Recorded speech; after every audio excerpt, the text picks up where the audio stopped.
Autre chose que je me permets de rajouter, sur les 4 frères,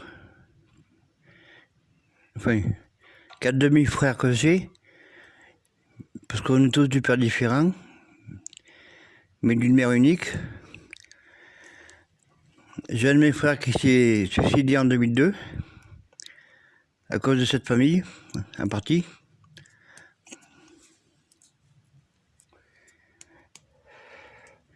Il a un fils qui est adulte et qui travaille aussi en ce moment et qui réussit sa vie, comme moi. Enfin, comme moi je l'ai fait au début, quoi. Et puis j'ai un autre frère qui s'était trouvé une famille aimante dans sa famille d'accueil, qui a renié ma mère toute sa vie, qui a dit que c'était pas sa famille, que sa famille c'était sa famille d'accueil. Et puis quand elle est morte, il a commencé à renouer des liens avec la famille de ma mère. Moi j'appelle ça des faux culs. En plus, il avait reçu un héritage déjà de sa famille d'accueil. Il a reçu un héritage d'une mère qu'il a toujours reniée. Mais ma mère n'a pas fait de choix. Elle a fait à part égale sur ses 3 fils restants, plus son petit-fils, le fils de mon frère qui s'est suicidé. Et puis vous avez mon frère aîné, le seul que ma mère a sorti de sa famille d'accueil pour l'élever elle-même, quand elle a été casée avec un gars, mon beau-père. Lui, il a toujours profité de ma mère, il a soutiré de l'argent toute sa vie. C'est ce qu'elle me disait. Et puis, quand elle a été diagnostiquée Alzheimer, il est arrivé à lui faire vendre sa voiture. À un bon prix, bien sûr, hein, bien en dessous de sa valeur. Et puis en arnaquant tous ses autres frères, demi-frères, on va dire. Voilà. Et toujours ce même.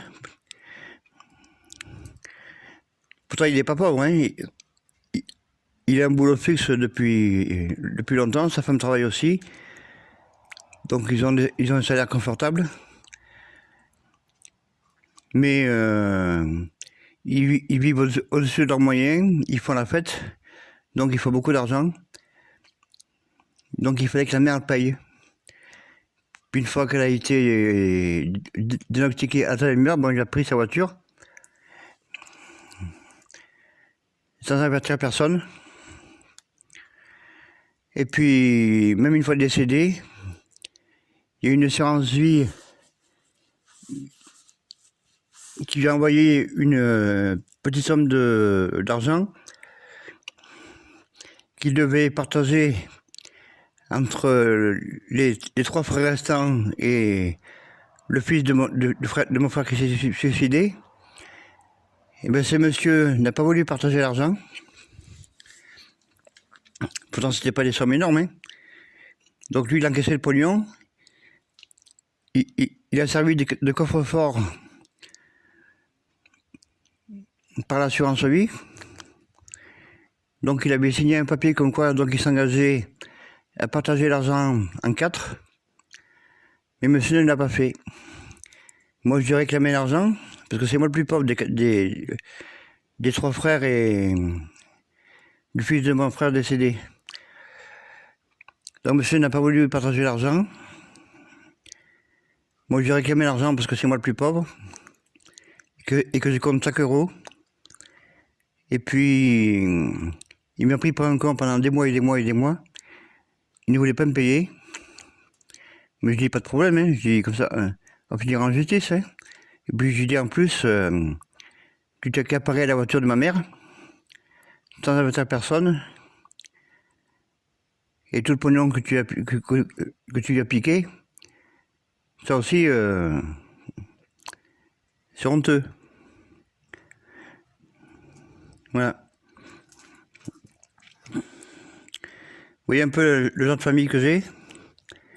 C'est bien pour ça que j'ai coupé les ponts avec ma famille. J'ai un frère aîné, c'est un escroc et un voleur. L'autre qui renie sa mère toute sa vie et puis qui va à son enterrement une fois qu'elle est décédée pour ramasser le pognon.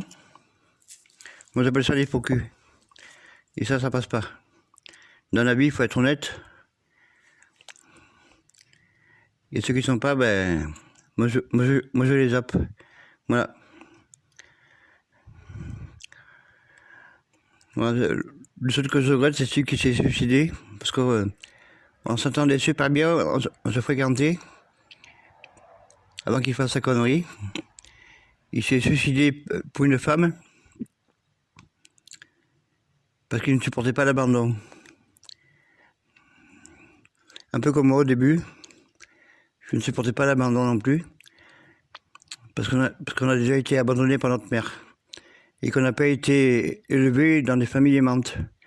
Voilà. Mais dans des familles qui n'étaient là que pour ramasser le pognon de l'État.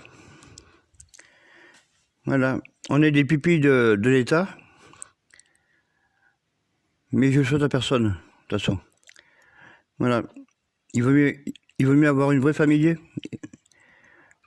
Même si c'est pas toujours rose. Mais il vaut mieux avoir son père, sa mère. Même s'ils sont pas toujours capables de vous aider. Voilà. Moi, ma mère, elle n'a jamais rien fait pour ses gamins. Et à un moment donné, moi, elle m'a placé à la DAS quand j'avais une semaine. Mon frère qui l'a renié, elle a passé à la DAS quand il avait 6 mois. Voilà. Voilà, genre de famille. J'ai coupé les pompes et puis je m'en pense pas plus mal. Voilà. Quand on voit de sa famille, c'est pas que tout. Moi, c'est mon point de vue. Et puis les faux culs, c'est pas ma tasse de thé non plus. D'ailleurs, on n'a pas été élevés ensemble. Donc pour moi, c'est même pas une vraie famille. Moi, j'ai pas de famille, de toute façon, parce que ma mère ne m'a pas élevé. Ma famille d'accueil n'a fait que me cogner dessus quand j'étais gamin. Il n'a jamais rien fait pour moi. Donc pour moi, j'ai pas de famille.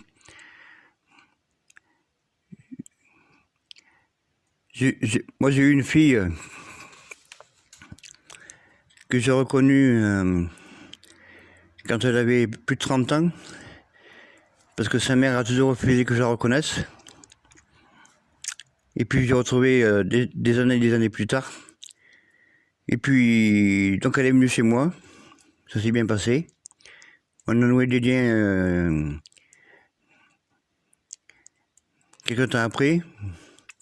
Puis après, elle est restée 9 ans sans venir me voir. Sans venir me voir. Et puis elle ne se souciait pas de moi non plus. Pas du tout. Donc j'ai aussi coupé les ponts. Moi j'appelle pas ça une fille. Mais bon, je la comprends. Elle est comme sa mère, quoi. Voilà. C'est une petite aparté jusqu'à aujourd'hui, quoi. Parce que l'héritage, c'est récent. Et c'est récent que j'ai envoyé chez mon frère aîné. Parce que c'est un escroc et un voleur. Et il a volé toute la famille, tous les héritiers. Voilà, et puis il en a bien profité. Et monsieur est hautain. Mais moi, je m'en fous. Moi, ça passe pas. Voilà, à bientôt, au revoir. Je rajouterai aussi que que mon frère le plus jeune, celui qui a renié sa mère toute sa vie, et qui est venu à son enterrement, sûrement pour récupérer le pognon, m'avait volé des affaires dans sa famille d'accueil que j'avais déposées parce que moi j'étais en vie dans un appartement. Il m'est arrivé souvent quand j'étais en location que je ne puisse pas tout stocker chez moi par manque de place. Donc je stockais mes affaires dans sa famille d'accueil parce que j'avais de la place. Et lui aussi me volait mes affaires. Et quand j'en avais besoin, ben j'étais plus. Ben j'étais chez lui. Moi, sans rien demander à personne, il m'a volé des affaires, qu'il ne m'a jamais rendues d'ailleurs. Hein. Et quand ils ont vendu la maison de sa famille d'accueil, quand ils sont décédés, ben il ne m'a rien dit non plus.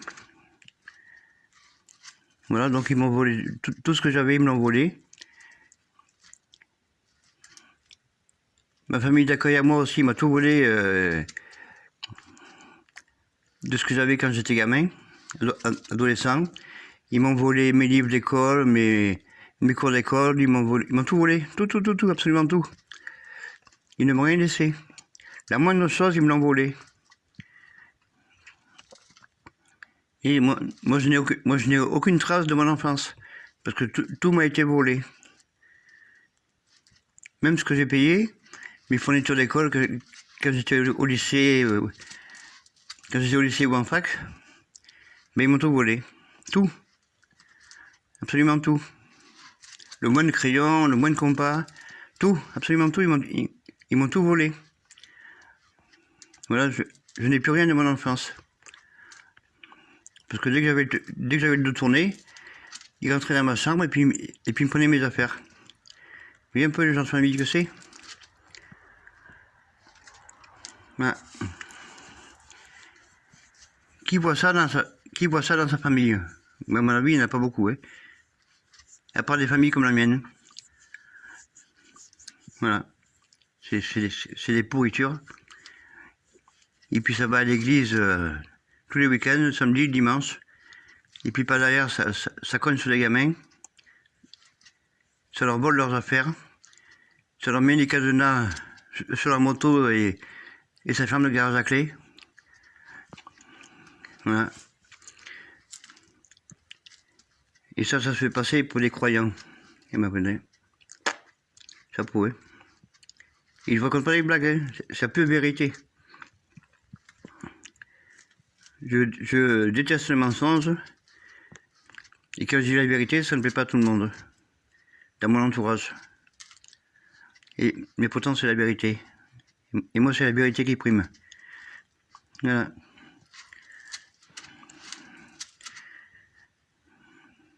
Voilà. C'est la pure vérité que je vous raconte. Alors que ce soit ma famille d'accueil ou la famille du côté de ma mère. Moi, j'ai pas connu mon père. Je connais juste son nom et son prénom, que j'ai appris quand j'avais 55 ans. Avant ça, ma mère m'avait menti, parce qu'une fois, quand je rentrais sur les sites nucléaires, donc je devais fournir le nom et le prénom de mon père. Elle m'a donné le nom et le prénom de mon père qui n'était pas mon père, et qui était juste un type qui m'avait reconnu, mais c'était pas mon père. Et ma grand-mère avait forcé ma mère à épouser ce gars, parce qu'elle avait des gamins, qui étaient à la DAS d'ailleurs. Et celui qui m'a reconnu, qui n'est pas mon père d'ailleurs, était homosexuel en plus. Il n'y a qu'à voir. Et sa mère l'a forcé à l'épouser lui, juste parce qu'elle avait des gamins. Mais en fait, ils n'ont jamais eu aucune relation ensemble. Vous voyez un peu le genre de famille que c'est? Et puis c'est... Si je dis ça à n'importe qui, ils vont prendre pour un fou. Mais pourtant, c'est la vérité, quoi. Voilà. Et puis ma mère a eu 4 gamins avec 4 pères différents. Et puis elle en a adopté aucun. Ils ont tous fini à la DAS. Sauf mon frère aîné qu'elle a récupéré beaucoup plus tard dans sa famille d'accueil. Et puis moi, quand j'étais gamin, donc on nous a demandé si on voulait partir chez notre mère. Moi j'ai dit non. Parce que pour moi c'était une étrangère. Donc je vois pas pourquoi je serais allé vivre chez elle alors que je la connaissais pas du tout. Alors vous savez, quand vous êtes ado, vous avez 11-12 ans, qu'on vous demande si vous voulez partir chez une étrangère, ou rester chez des étrangers, à vous prendre des coups de fouet ou des coups de ceinture, ben vous n'avez pas le choix, vous restez où vous êtes. Parce qu'il n'y avait pas mieux à avoir, quoi. Puis avec le recul, connaissant ma mère, après plus tard, je me dis que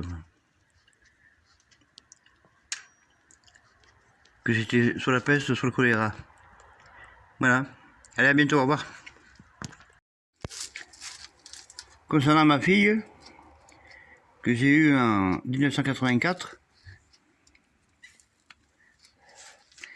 ça faisait 1 an que j'étais avec sa mère, en HLM, dans une ville,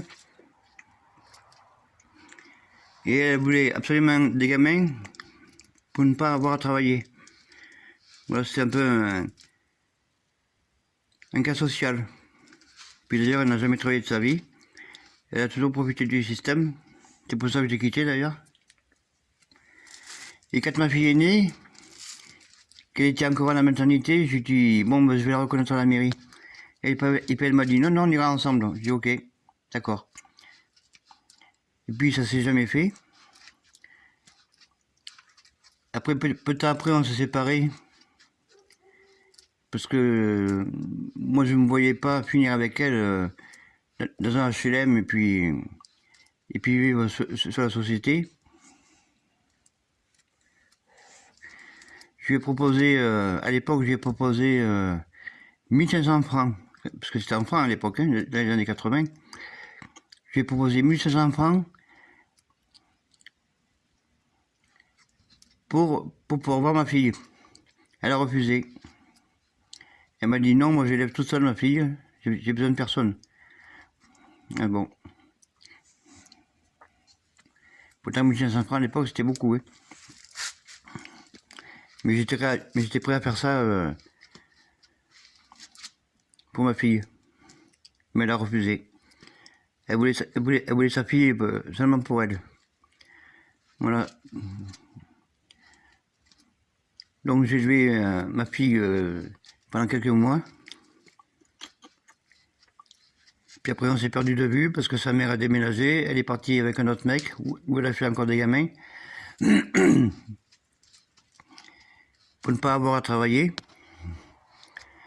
C'est une femme qui toute sa vie a vécu dans les cités, a profité du système. Pourtant elle est bien française, hein. Enfin française, avec des origines italiennes. Mais bon. Moi j'ai pas regretté mon choix de la quitter, parce que sinon j'aurais vécu avec un cas social toute ma vie, dans un HLM, sans avenir, à part ramener le pognon pour qu'elle puisse profiter. Et puis maintenant, elle se retrouve handicapée, seule aussi, comme moi, toujours dans son HLM.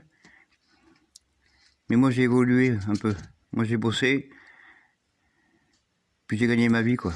Moi j'ai pas profité du système comme elle pour toucher des allocs.